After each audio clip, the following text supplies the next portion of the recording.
Stocks, bonds, ETFs, straight out of downtown Chicago. This is Zach's Market Edge.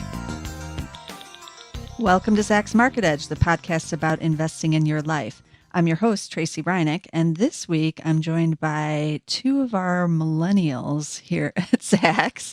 And I say that because I'm a Generation X, so they're the millennials. Eric Dutram, who's the editor of the ETF Investor Service, and are you our chief ETF strategist or just I think just ETF head, strategist. Top, any of those terms? No, unfortunately He's our not. ETF guy.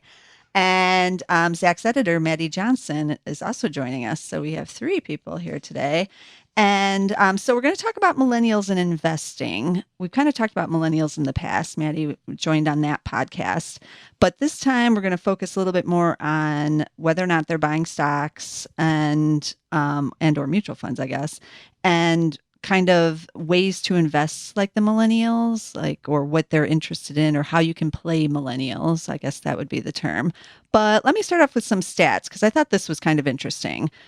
So I found a study that was done about a year ago, so in 2015, that showed just 26% of people under the age of 30, so they would be the millennials, own stocks. But that didn't sound that bad to me. 26%, that's not awful, because in your 20s, you're not really, doing a lot of investing yet. You're not saving. You're maybe in a 401k, maybe not. You're paying off the student loans. Things are in chaos. So that didn't sound that bad.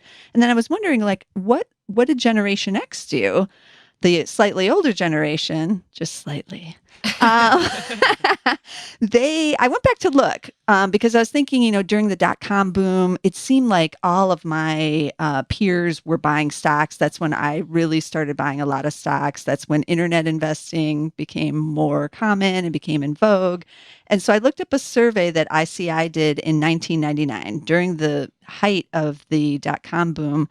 And it showed that out of all U.S. households, almost half owned stocks or mutual funds. So they owned a stock via a mutual fund, basically. And that was up big from 1983, where it was only 19%. But a lot of that had to do with the creation of 401ks and the mutual fund industry and all of that. And that the baby boomer generations were big in putting all their money into that. But they did have some stats about what percentages of those people were in the different generations. So 48% of the survey people who own stocks were baby boomers. Again, not surprising, they are the oldest. They were ages 55 to 74 in the survey. But just 19% were the Generation X. So that I was kind of struck by, because it seemed like all of my Generation X peers were buying day trading and going crazy with the tech stocks and the weird .coms. And apparently that's significantly less than what's happening now. And I would put Generation X at, they would probably been about 32, maybe 33 years of age and under at that point. So slightly above age 30, and yet still only 19% during one of the biggest stock market booms ever were buying. Now, some of that might have had to do with it was still a little difficult to invest. Like I said, the internet investing, strangely to think now, but it was just kind of becoming a thing then. And not everybody had accounts. In this survey, just 11% did their trading on the internet at the time. And now it's got to be basically 100%. So, Eric, what do you make of that? It seems like millennials, even though we keep hearing, oh, they're not, they're broke, they're living in their parents' basement, all this stuff, but 26% of them are owning stocks. Yeah. And, I really think that the idea of the online trading is a very important part of what you're talking about. I remember back in my day when I started there, it was just TD Ameritrade or E-Trade. Those were the only options you had. But now you can, you have all sorts of apps that invest. I know Robinhood is a popular one. There's all sorts of different ways to get into the investing world that didn't exist even, 5-10 years ago. And I think it's made it so much easier for people to get into the investing world.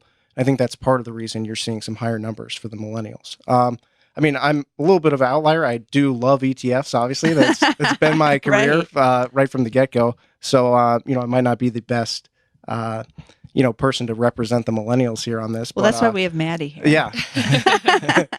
That we bring in someone else, because that's true. We in these is our job and like what we like to do. So we were all, but I wasn't in this profession back in 1999, and I still had a lot of my peers that were wanting to buy stocks, and in the new, like the with TG Ameritrade was starting up in those ones, and E-Trade, we were using those platforms back then to buy. And I don't know, Maddie, it doesn't seem, even though this number says 26%, it could that just be through like a 401k, or are they buying on their phones, and that makes it so easy now to just, click like they do on an Amazon purchase, but they're buying a stock instead. Yeah, I think easy online access is definitely a huge role, like a huge player in this number of 26%. But so I have a 401k, but it was like an automatic enrolled when I first started here at Zacks. I have a savings account that has it's like automatic withdrawals from my checking account every like twice a month. But that's about as much saving or investing as I am doing right now. I guess for me, it's like I have other things that I want to put my money towards. I'm going to have to start paying my student loans in January, so that's going to be a huge thing. There's rent, there's utilities, there's food, there's other things that like I deem more important right now. Okay, I than keep hearing investing about in that. stocks. I keep hearing about like the experiences. And it sounds like this like deep thing, like millennials want experiences. So what does that mean? Is that just like eating out, taking vacations, like, going to the concerts and things like that? Is that what you rather focus on? Yeah, I mean, I love eating out. That's very true of me personally. Going to concerts is great, but I mean, traveling, that's even right now still somewhat out of my budget. I mean, it's definitely a goal down the line. But yeah, I think the experiential, just like experiential shopping, experiential eating, experiential being is like a huge driver for millennials. Definitely. Now, do you see any connection with, oh, I like that restaurant, and so why not buy a stock in that restaurant chain or anything like that? Does that come to you at all? Because I know again, as a Generation X, we were really interested in, oh, I'm using Yahoo. Yes, we used Yahoo Yeah. back in the day. I like that you accentuated the O's in the old commercials. Right. See, I'm influenced. But we felt like, oh, we're going to invest in what we're using. But do millennials think that way at all? Do they think, oh, there's an opportunity here? Or is that, I mean, I do think that could be left over from the Generation X experience of having this huge boom during some of our formative years of everybody's buying stock. I mean, our grandmothers and stuff were day trading, and weird stuff was going on, which isn't happening now. And I feel like people still kind of don't like stocks. So does that cross your mind at all? Like, oh, I'm eating at, Shake Shack all the time. Maybe I should buy stock in that. I think I was reading somewhere that millennials prefer investing, or they prefer companies that have like a specific value, whether it's like a social value, an environmental value, a political value. I think those are more interesting to millennials.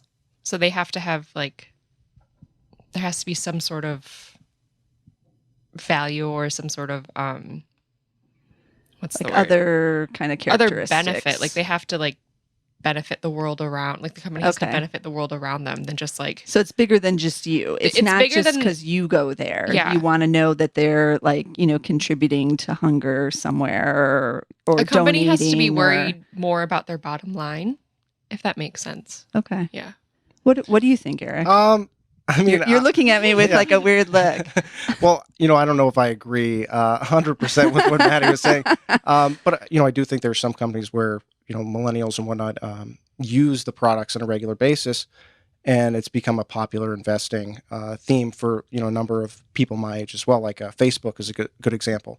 A lot of people my age are on Facebook a lot, and hey, a lot of people I know are actually investing in it. Same thing with Netflix or any of those other tech companies like that as well.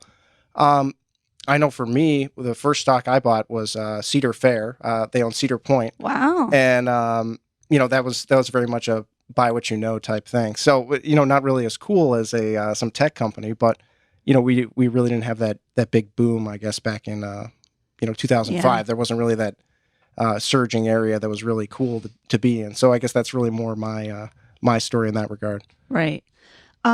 So let's talk a little bit about other ways that you can kind of cash in on like what the millennials are doing. So I could go out there and buy, it sounds like these individual stocks, like maybe some of the travel stocks, some of the I always kind of put the fitness things with the millennials for some reason. And I've seen a lot of surveys of the millennials who say that the thing that sets apart their generation, you all can tell me if this is true, is that they're so not good at technology, but it's the technological stuff that sets them apart. So you've come of age at a time when there is social media and, selfies and now Snapchat and all of these kinds of things. You're good at doing all of that kind of stuff is what the surveys are saying. So let's talk about ways I can cash in. Obviously, I could go out and buy like a Facebook or something. But Eric, we were talking about this. There's some ETFs now that they're not targeted to millennials, but they're targeting what the millennials will be interested in or buying, it seems. Yeah, there's 2 ETFs out there right now. Gen Y is the symbol there, GENY. Then we got MILN is the other symbol. These are easy to remember. Yeah, you got to give it to the ETF industry for their great use of the tickers. But both these, they're not really targeted at millennials. They're trying to benefit from the trends. Gen Y is a little bit more of a consumer focus. More than 60% of the portfolio there is in consumer names. So you're going to get a lot more, consumer good type companies, and you'll get your, travel names as well in there. Now, MILN is slightly different. It's a bit broader. You're going to get much more diverse list of companies in that group. You're going to get more software companies. You get restaurants, residential REITs. There's a lot more apartment names in there. So there's 2 different ways to play this space. It kind of depends on what you want to look at it for. If you want just more, hey, I want to invest in companies that are going to benefit from millennial spending trends, then I think Gen Y is probably the better pick. While MILN is more of this, I want a broad play on this generation, which is actually bigger than the baby boomers right now. So the biggest holding in the MILN ETF is LinkedIn, but they're being bought out. And then you have eBay, Amazon, Facebook, and Intuit. So that's kind of gives you a glance at what's in that one. And then I did think the other one was interesting because it's so different. The Gen Y, the biggest holding there is Tencent. Is that how you pronounce it? Tencent? I think. And then you have NVIDIA, Electronic Arts, NetEase, and Discover. Facebook is on there, but they're number 6, so a little bit down.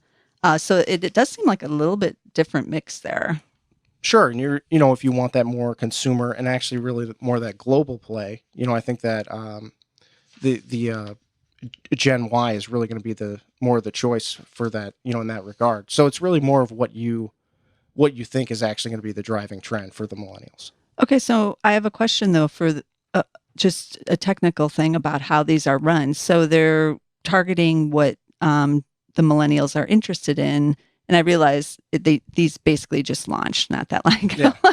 So they're finding these weird niches. But what happens when the millennials changes what their interests are?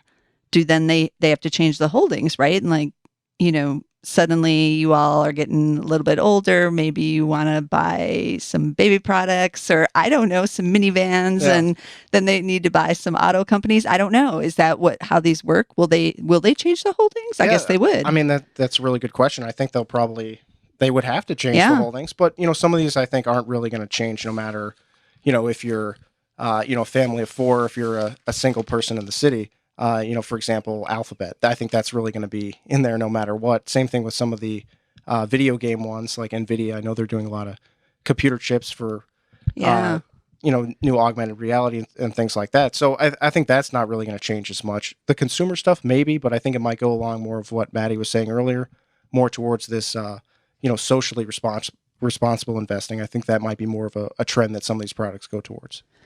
I wrote this down just in defense of the other generations because, it feels like the millennials get all the glory now. I don't know why that is, but you are getting the glory.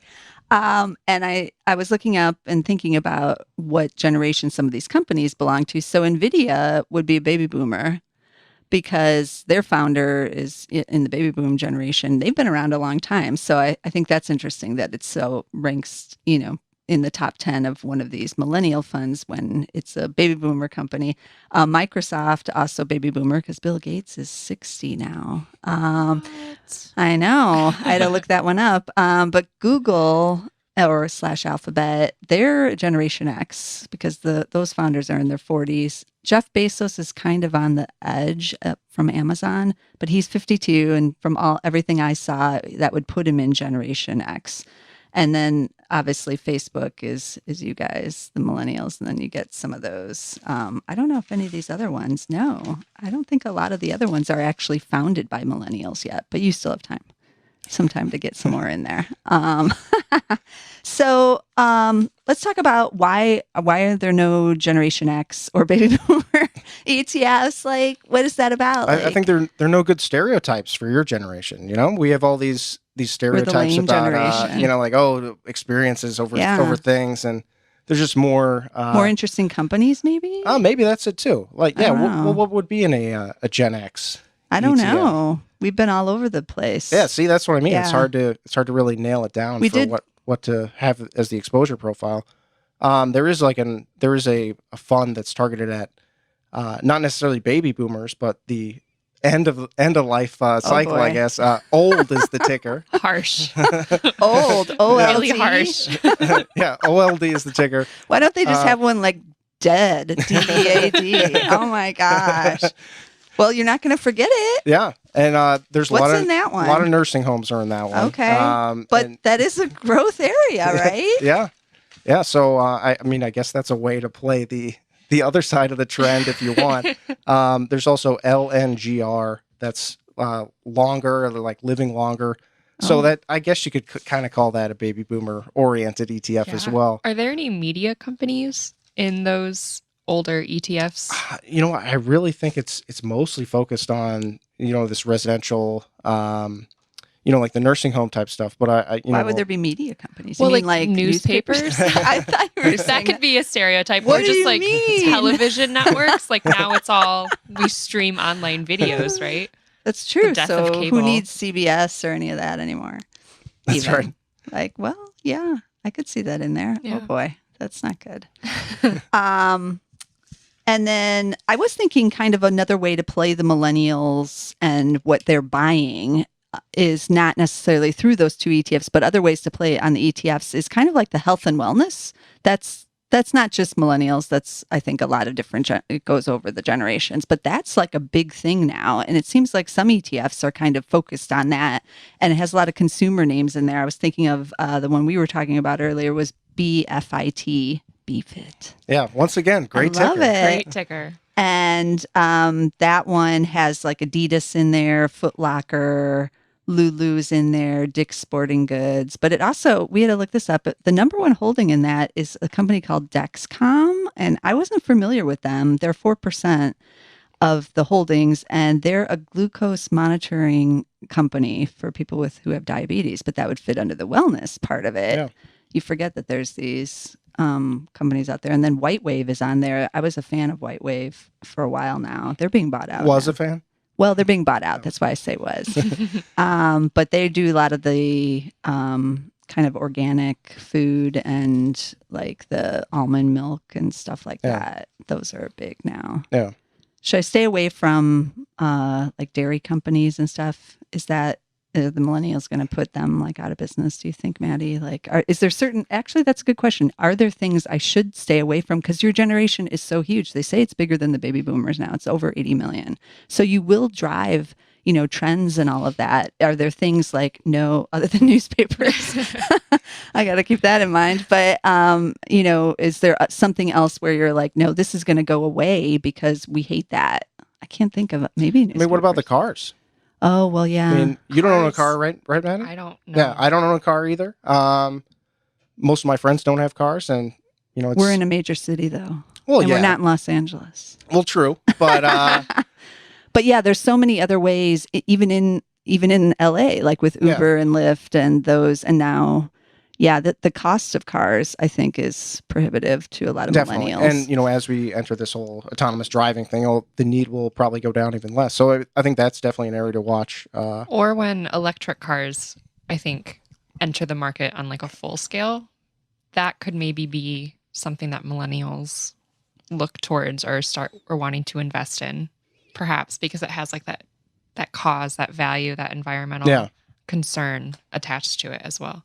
So maybe like the oil companies and stuff, that might be an area I wouldn't want to be in if I was, Yeah, maybe. kind of targeting where millennials are going. But going back to dairy Yeah. randomly, I like if you look at sales maybe generally of almond milk, coconut milk, soy milk, I feel like just at your local Starbucks, they've just introduced coconut milk as like an option, which was never around, at least in the Midwest, maybe coastal, where it's a little bit more popular. But a lot of my friends don't eat dairy or drink milk from cows. They just Right, they that's what I swear mean. it off Right. Wait, at all? at all. So that's where the almond milk and all that stuff comes from. What about Yeah. cheese?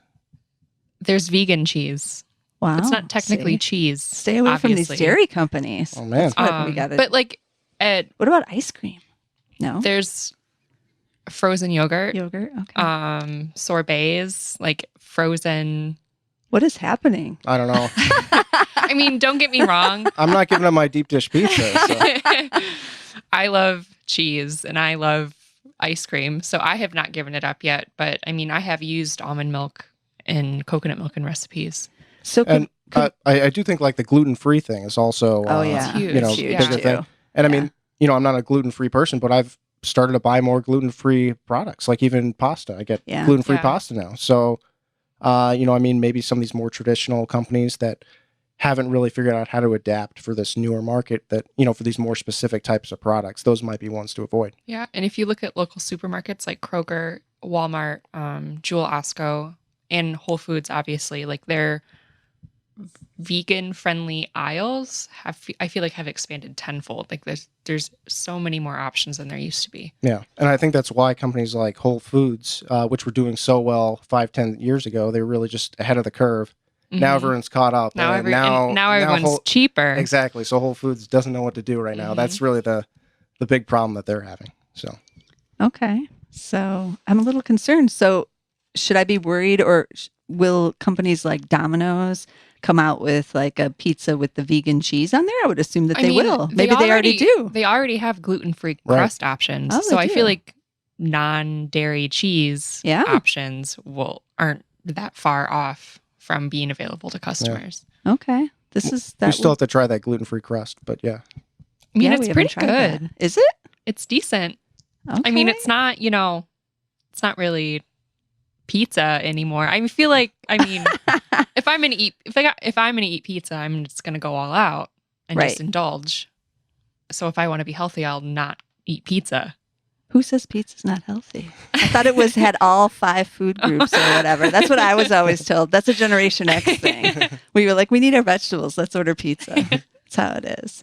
Okay. Well, this has been interesting because I do think the millennials will have a big play just because the size of that generation over the next 10, 20 years. They will drive trends, obviously, just like the baby boomers did. And in investing, I'm always looking for places I want to be to cash in, and maybe some places I don't want to be. And then Eric, like these ETFs, what do you make of them? Like, is it a good place to go if I want to kind of be in the trend? Do I just buy one of these ETFs because it's buying all these kind of hip companies? I think so. And I think especially the Gen Y product could be a good replacement for like a more typical consumer ETF that you might have in your portfolio. So to me, that makes more sense. And it's a bit cheaper than this MILN one. But if you really want to play that broad trend, I think MILN is the way to go. Old. That's certainly a way to go for the baby boomer side, or more the older people. But yeah, it's really a question of, do you want to be that targeted in your portfolio, and do you just want to have a couple of the top names in some of these funds? Okay. I want to jump in, and then Tencent, which is the top holding Yeah. in Gen Y, I'm positive they are one of the biggest stakeholders in Snapchat. Oh. So that could be interesting going forward with other companies in this ETF investing in tech unicorns. Yeah. Sure. Now, would you buy a Snapchat IPO if you had some extra cash sitting around? Definitely. You would. I fully believe they will take over the world. Wow. Like, hands down. They are We'll the have most to have you on the IPO influential show we do. When we do a live app. show, I'm going to have you on there. Wow. Yeah. Okay. I mean, if Facebook doesn't buy them, which I don't think they will because Snapchat already turned them down. Right. I think Snapchat is just going to go wild. How do they make money? Do they advertise on there? Advertising's huge for them. Okay. Like, they cost like hundreds of thousands of dollars a day because it's not per click advertising. They do it by day. Oh. Okay. Yeah. This is all new. Yeah, new to me as well. That's why we I'm a got- little too old, so Yes, you're ancient compared to Maddie. Okay, so we'll have you back on when they go IPO. Then Definitely. we can discuss this. So if you want to know some of the tickers again for the ETFs, we had Millennials, MILN, that one, and then we had the Gen Y, GENY. We had the BFIT, BFIT, and what was that other one? Longer, LNGR, Yeah. right? And then we had old. Yeah. I can't even say it.